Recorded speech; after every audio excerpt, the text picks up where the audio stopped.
Hello, everyone. A very happy Thursday to you all. I hope today has been treating you splendidly so far.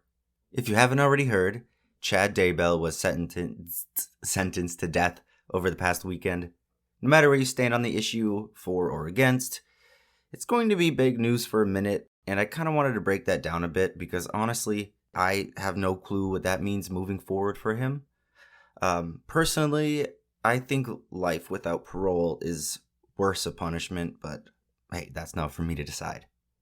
So, Dakeen Andoni, and I'm sorry if I'm saying that wrong, he explains it well in his article, What to Know About Idaho's Death Penalty After Chad Daybell Was Sentenced to Death. I won't read the whole thing, but it is quite interesting.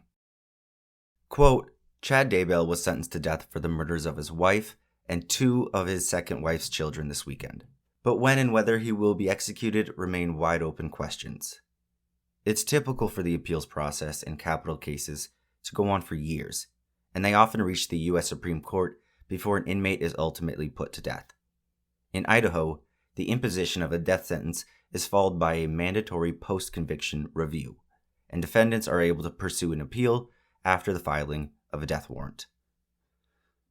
In the meantime, the high-profile nature of Daybell's case and the looming capital trial of Brian Koberger, who's pleaded not guilty in the killings of 4 University of Idaho college students, scumbag, will bring renewed attention to Idaho's death penalty, which is seldom used and attracted headlines earlier this year when officials halted their first execution attempt in more than a decade.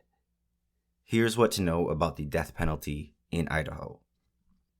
Executions are relatively rare in Idaho, which, according to the Death Penalty Information Center, has carried out only 3 executions since 1976, when the U.S. Supreme Court reinstated capital punishment. The first was in 1994, followed by 2 others in 2011 and 2012. To put this in context, Texas has put to death 580 inmates within the same time frame, by far the most of any state, and Oklahoma, which has carried out the highest number of executions per capita, has executed 124. End quote. They go on to speak about other states' botched executions, the recently halted execution, and recent bills passed, such as Idaho now allowing the firing squad to come back. With all that said, we have no idea when and if he will be put to death. Wonderful conclusion, Eli. In the meantime, how about some dark history? Someone had commented on a recent YouTube post of mine asking for more LDS or fundamentalist Mormon content. Ugh. And of course, I would love to oblige. And that will be coming next week, so shout out to you, my friend. But in the meantime, let's highlight another terrible cult to show that I'm not biased towards one single religion.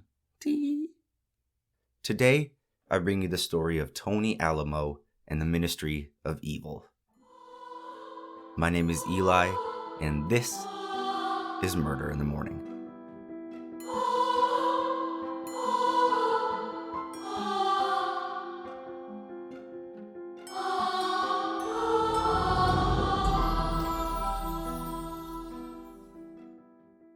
My sources for today come from the New York Times, a Guardian article, Wikipedia, a CBS News, 2 CBS News articles, and any others I will link down below.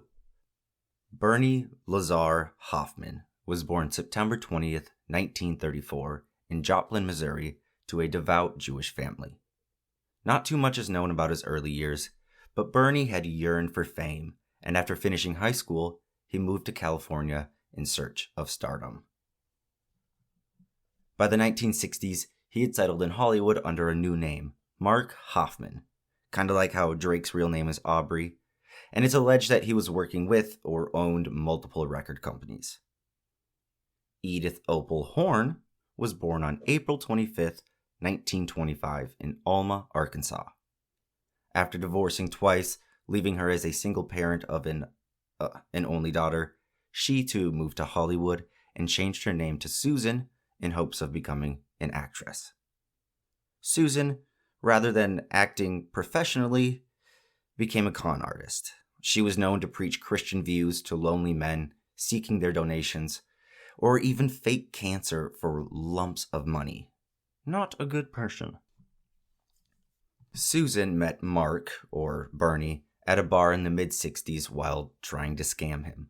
Rather than steal his money, they stole each other's hearts, and in 1966, the two ran off to Vegas and got married where, again, Mark changed his name. This time to Tony Alamo.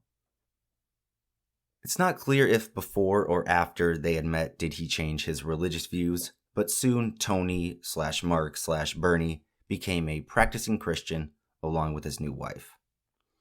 However, the two wanted more. Much, much more.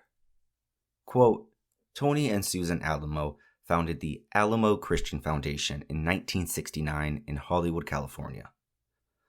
The church became the subject of controversy, especially as its members were active in trying to recruit new members in Hollywood, but their building was much more isolated, located about an hour away.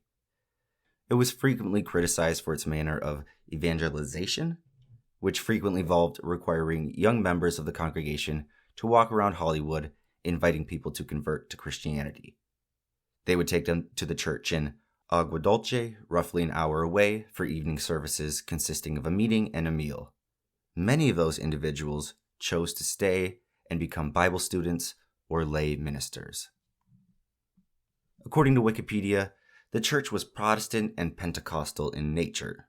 It was frequently referred to as a sect of the Jesus movement, and it was also extremely anti-Catholic. Additionally, it only accepted the King James version of the Bible. Its members adhered to a moral code that condemned and forbade the use of drugs, adultery, birth control, abortion, and homosexuality. Of course.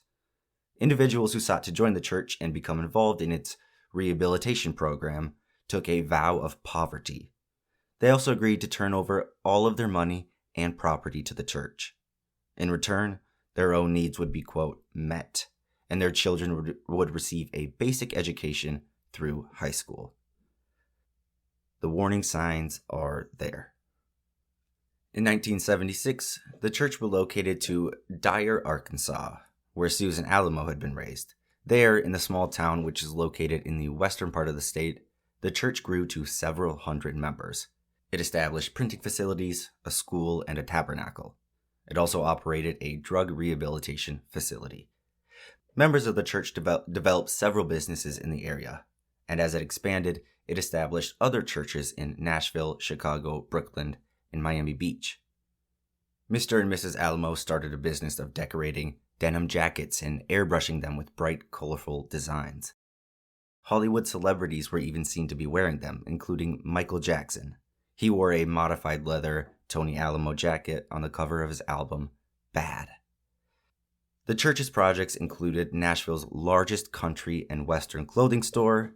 The church published religious writings and tracts, and it also distributed tapes of sermons by the Alamos.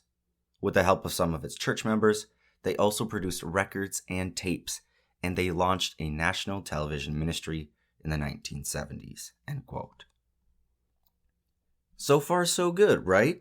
Just a simple nationwide TV church trying to make Hollywood and Arkansas better places. Good on them. Wrong. Like I said before, the red flags are very apparent.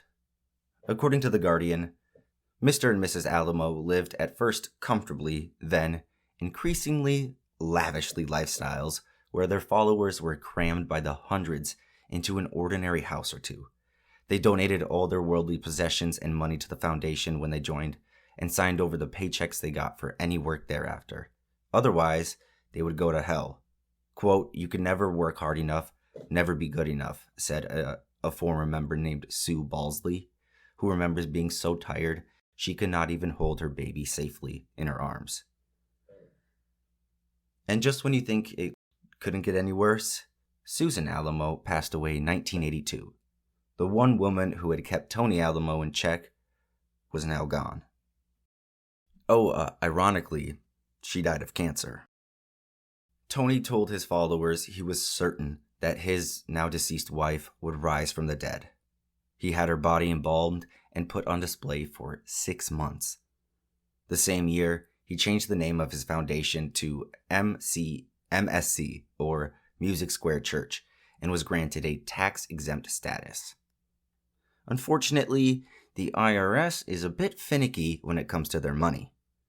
Quote, the Internal Revenue Service claimed Mr. Alamo owed $7.9 million in taxes, and federal agents raided his properties in 1991. He was convicted of tax evasion for using the church as his personal pocket, essentially, and served 4 years in prison.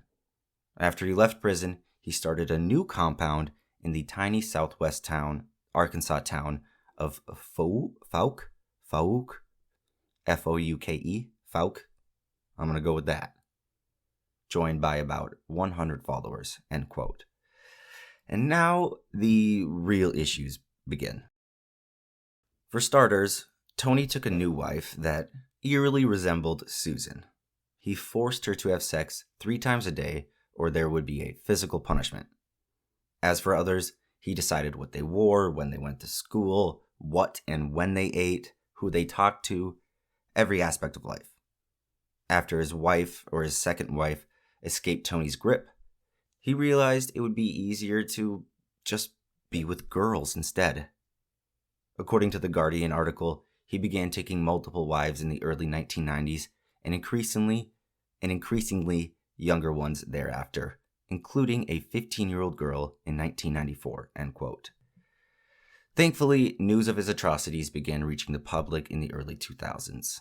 After years of this, state and federal agents set up a task force and would end up raiding his compound in 2008, finding evidence of child abuse and child pornography. Quote, he was convicted after 5 women testified that they had been married to him in secret ceremonies when they were minors, one as an 8-year-old, and then they were taken to places outside of Arkansas for sex. Alamo received the maximum sentence for his crimes, which was at the time 175 years in prison. He died on May 2nd, 2017, while in custody at the Federal Medical Center in Butner, North Carolina, at the age of 82 years old. So his website that he had created, I don't know when, called the Alamo Ministries, they'd posted a notice of his death on its website's homepage. It didn't post a succession nor state any of its future plans, but the site, along with this notice, according to the article, was still live but inactive as of 2024, end quote. I, big word incoming, implore you to visit their site, Alamo Ministries. I don't know if it's .com or .god or whatever, but I mean, talk about a living, breathing cult.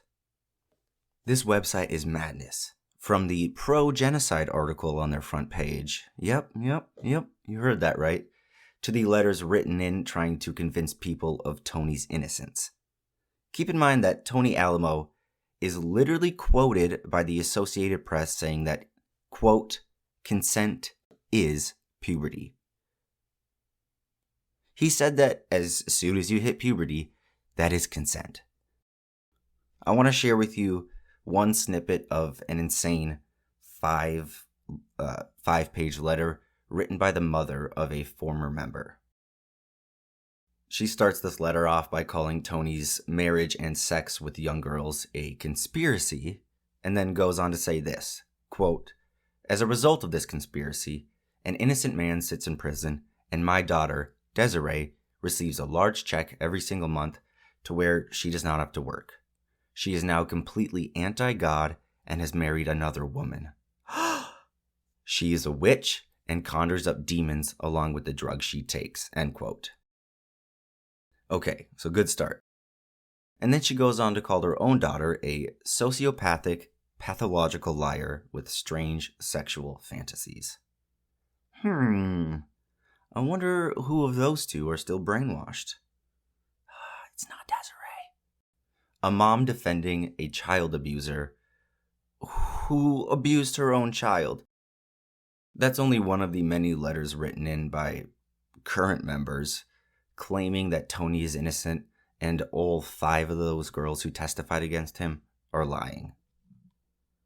Her name, by the way, is Jennifer Colbeck. She signed her name real huge like at the bottom, so I assume she wants people to know about her ideas. Their website is endless. Like, it's actually kooky. I went down a rabbit hole of these letters, and maybe if they held any actual substance, I would entertain the idea of him possibly being innocent. But each letter depends on the, quote, word of God, and everyone claims all those victims is a liar, just without proof. And keep in mind, like I said before, all of the letters written in come from current members.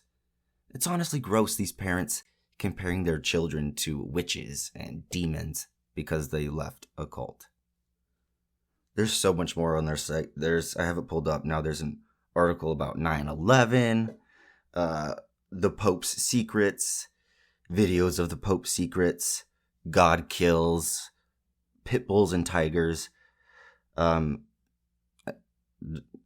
then, like I said, right on their front page, a bunch of pro-genocide. Please, alamoministries.com. Whew, okay, sorry. Now I'm a little frustrated. And, God, it's so dumb. And, oh, yay. And that, my friends, is the story of Tony Alamo and the Ministry of Evil. Oh, yeah, I guess I didn't really explain that. Instead of whatever they call themselves, their nickname is the Ministry of Evil. Again, thank you all for clicking on this episode. If you'd like, stick around for what I think could be a very uplifting story. However, not everyone sees it that way. Okie dokie. Bye-bye.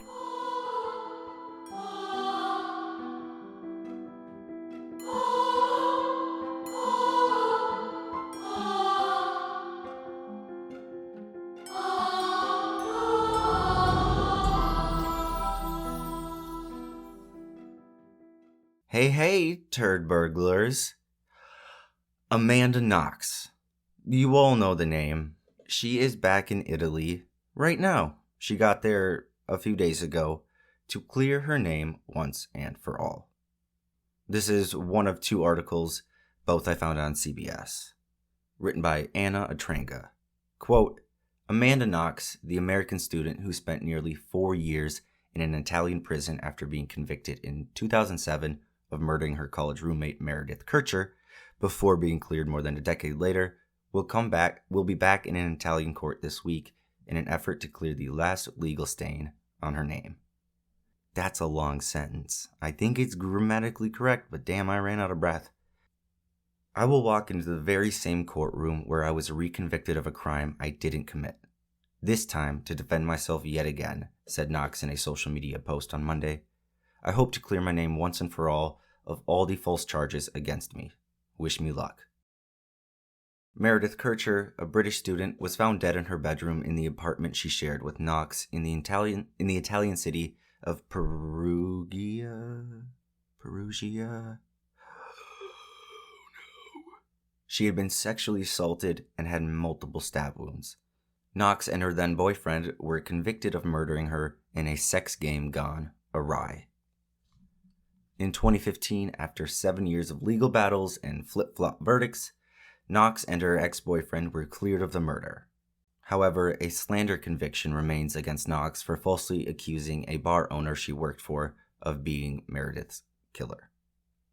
She made that accusation during a grueling 53-hour police interrogation. 53 hours. Very soon after implicating the bar owner, however, Knox wrote a 4-page statement in English casting serious doubt on the testimony she had given to the police.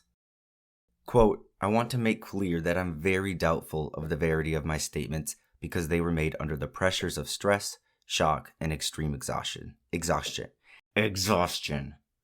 Not only was I told I would be arrested and put in jail for 30 years, but I was also hit in the head when I didn't remember a fact correctly. Knox's defense team has always maintained that the accusation against the bar owner was coerced.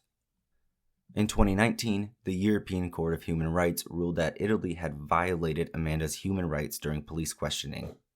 Knox said she was interrogated without a lawyer or a proper translator, and that she was also beaten by the police. Italy's highest court ordered a retrial, and a verdict is expected Wednesday from the court in Florence, where the trial is taking place. Prosecutors have asked the court to confirm the slander conviction and impose a penalty of 3 years. Amanda had already spent almost 4 years behind bars, starting in 2007, so even if the conviction is upheld this week, she would not be required to spend any more time in jail. Another man, Rudy G., whose footprints and DNA were found all over the crime scene, was convicted of her murder in 2008 and served 13 years in prison before being released in 2021. End quote. So she's back. I guess technically she was in court yesterday, but I recorded this on Tuesday. I'm just freaking 1 day behind. Okay. A second CBS article continues. Quote, Amanda Knox's return to Italy for the first time since she was acquitted in 2011 of the murder of her roommate has reignited a media firestorm. The lawyer for the family of the victim, Meredith Kircher, told CBS News that the spotlight has reopened old wounds. Before coming to Italy, she posted pictures and published an essay writing, quote, while on trial for a murder I didn't commit, my prosecutor painted me as a sex-crazed femme fatale, and the media profited for years by sensationalizing an unjustified story. Knox, originally from Seattle, served 4 years in an Italian prison for the murder and sexual assault of her roommate. She left Italy when she was acquitted in 2011, but later was found guilty in absentia in a third trial and was finally exonerated by the Italian Supreme Court in 2015. Knox said her return to Italy was either a homecoming, a deployment, or madness. I guess it can be a homecoming, deployment, and madness, said Seth Miller, the executive director of the Innocence Project of Florida. This is a place where something really bad happened to her, and I think it's natural that there would be some anxiety and worry about coming back to this place, end quote. In the essay, Knox refers to herself as a journalist and explains she's working on a true crime podcast which attempts to, quote, rehumanize those thrust into the media spotlight, end quote. Whew, alrighty. So she's back. Amanda, I wish you the best of luck on this, I assume, terrifying journey in the coming days. Your name has had more than enough dirt thrown at it. By the way, her podcasts are wonderful, both Labyrinths and The Truth About True Crime. She has a perspective that very few others have. Anywho, that is all I have for you folks today. Thank you all again so much for the support. Have a wonderful, wonderful weekend, and I will see you on Monday. Okie dokie. Bye-bye. Love you.